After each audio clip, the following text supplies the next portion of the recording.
प्यारे दोस्तों, आज हम आपको बताएंगे कि एक आलिमा लड़की की शादी डॉक्टर से हो गई। उसके बाद जो हुआ वो सुनकर आप भी हैरान रह जाओगे। वीडियो को आखिर तक देखें और अगर लाइक नहीं किया है तो इसे लाइक भी ज़रूर करें। तो चलिए शुरू करते हैं। दोस्तों, हैदराबाद के किसी इलाके में एक डॉक्टर लड़के की शादी एक आलिमा लड़की के साथ हो गई। शादी के 2 साल बाद डॉक्टर साहब के घर में पहला लड़का पैदा हुआ, यानी घर में पहला बेटा पैदा हुआ। तो ये देखकर आलिमा बीवी ने अपने शौहर से कहा कि हम अपने इस बेटे को दीनी तालीम दिलवाते हैं। मेरा शौक़ है कि हमारा ये बेटा आलिम बने। तो ये सुनकर डॉक्टर साहब ने उसे आलिम बनाने से इनकार कर दिया और कहा, मैं तो इसे पढ़ा लिखा कर एक बहुत बड़ा अफसर बनाऊंगा ताकि ये दुनिया का कामयाब इंसान बने और हमारा नाम रोशन कर सके। डॉक्टर साहब की बीवी आलिमा थी, दीनदार थी, इसलिए उसका शौक़ था कि उसका बेटा आलिम, हाफिज़ या कारी बने। लेकिन डॉक्टर साहब नहीं माने। फिर उसके बाद 2 साल का वक्त गुजर गया। डॉक्टर साहब के घर में दूसरा बेटा पैदा हुआ।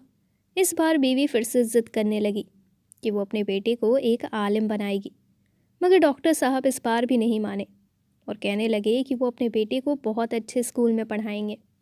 दोस्तों, उसके बाद में 2 साल का वक्त और गुजर गया और उनके यहाँ तीसरा बेटा पैदा हुआ। बीवी ने इस बार भी बहुत ज़िद की और कहने लगी कि अपनी आखिरत के लिए कुछ तो सामान इकट्ठा कर लो और अपने बेटे को दीनी तालीम दिलवा दो। लेकिन डॉक्टर साहब इस बार भी नहीं माने। खैर दोस्तों, जब डॉक्टर साहब के घर चौथा बेटा पैदा हुआ और इस बार बीवी ने ज़ोरदार ज़िद पकड़ ली और इस बार डॉक्टर साहब को बीवी की बात को मानना ही पड़ा और इस बेटे को बड़ा होते ही एक अच्छे से मदरसे में दाखिल करवा दिया गया।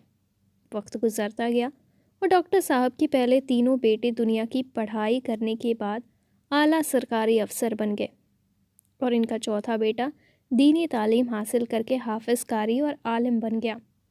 एक दिन डॉक्टर साहब अपनी बीवी के साथ में घर में अकेले बैठे थे।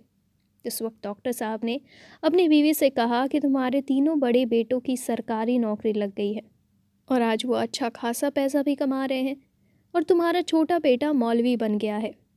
अब वो जहाँ भी जाएगा तो उसके पूरे महीने की तनख्वाह तुम्हारे बड़े बेटों की एक हफ्ते की तनख्वाह के बराबर भी ना होगी।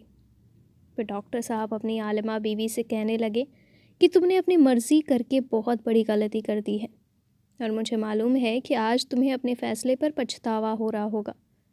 शौहर की बात सुनकर बीवी ने कहा कि मुझे तो बिल्कुल भी पछतावा नहीं हो रहा है। आप सोच रहे होंगे कि मेरा फ़ैसला गलत है, जबकि मैं सोच रही हूँ कि आपका फ़ैसला गलत है। हम दोनों में से कोई एक तो गलत ज़रूर है और मैं मरने से पहले इस बात को आपके सामने लाना चाहती हूँ कि हम दोनों में से कौन सही है और कौन गलत है। फिर बीवी कहने लगी कि चलो मैं आज आपको दिखा ही देती हूँ कि हम में से किसका फ़ैसला गलत था। आज मैं आपको आपके चारों बेटों का इम्तिहान लेकर दिखाती हूँ कि कौन सही है और कौन गलत।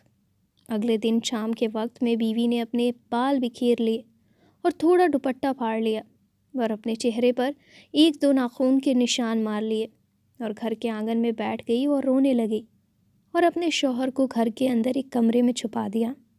फिर थोड़ी देर बाद उनका पहला बेटा घर आया। घर आकर अपनी माँ को इस हाल में देखा तो वो आग बबूला हो गया और पूछने लगा कि अम्मी, आपको क्या हुआ है। तो अम्मी ने बताया कि आज तुम्हारे अब्बू ने मुझे बहुत मारा है। इतना सुनते ही वो बेटा गुस्से से लाल हो गया और बाप को बुरा भला कहने लगा और कहने लगा कि बूढ़ा इस उम्र में सठिया गया है, कहाँ है वो, अभी दिखाता हूँ। अम्मी ने बताया कि अभी वो घर पर नहीं है। तो बेटा कहने लगा कि जब वो घर पर आ जाए तो मुझे बता देना, आज देखता हूँ मैं उसको कि वो किस तरह से तुमको मारता है। इतना कहते हुए वो अपने कमरे में चला गया।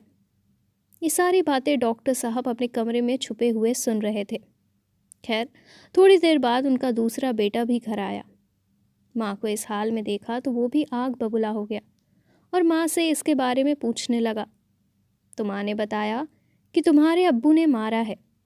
ये सुनकर वो चिल्लाकर बाप को बुरा भला कहने लगा और बोला कि जब वो घर आ जाए तो मुझे बता देना। फिर वो भी अपने कमरे में चला गया। थोड़ी देर बाद उनका तीसरा बेटा भी घर आ गया। माँ को इस हाल में देखकर वजह पूछने लगा। तो माँ कहने लगी कि तुम्हारे अब्बू ने मारा है। तो वो भी बाप को बुरा भला कहकर कमरे में चला गया। दोस्तों, डॉक्टर साहब ये सारी बातें अपने कमरे में बैठकर सुन रहे थे। उनको लग रहा था जैसे उनके पैरों के नीचे से ज़मीन नहीं है। डॉक्टर साहब के आंसू नहीं रुक रहे थे। वे सोच रहे थे कि किस तरह मेहनत करके इन बच्चों को पाला है, किस तरह परेशानी उठा उठा कर उनको अच्छी तरह से पढ़ाई करवाई है, और यही नहीं, न जाने इनकी कितनी गलतियों को नज़रअंदाज किया है। फिर वो अपने आंसू पोंछते हुए उठे और कमरे से बाहर निकलने ही वाले थे कि इतने में उनका चौथा बेटा, जो मौलवी बन गया था, वो घर में सलाम करता हुआ दाखिल हुआ।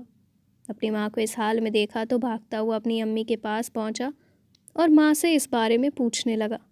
तो माँ ने उसे भी यही बताया कि तुम्हारे अब्बू ने मुझे मारा है। ये सुनकर डॉक्टर साहब के चौथे बेटे ने अपनी मम्मी के हाथ पकड़ते हुए उनको समझाया कि अम्मी, आप अब्बू के सब कुछ हो।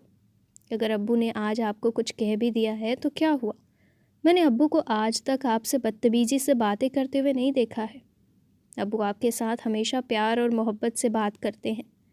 अम्मी, ज़रा सब्र करो, इंशाल्लाह सब ठीक हो जाएगा। फिर वो बेटा कहने लगा कि अम्मी, याद रखो कि जिस इंसान ने तुम्हें इतनी सारी खुशियाँ दी हैं, आज अगर वो थोड़ी सख्ती के साथ पेश आ गया तो क्या हुआ, वो तुम्हारे शौहर हैं।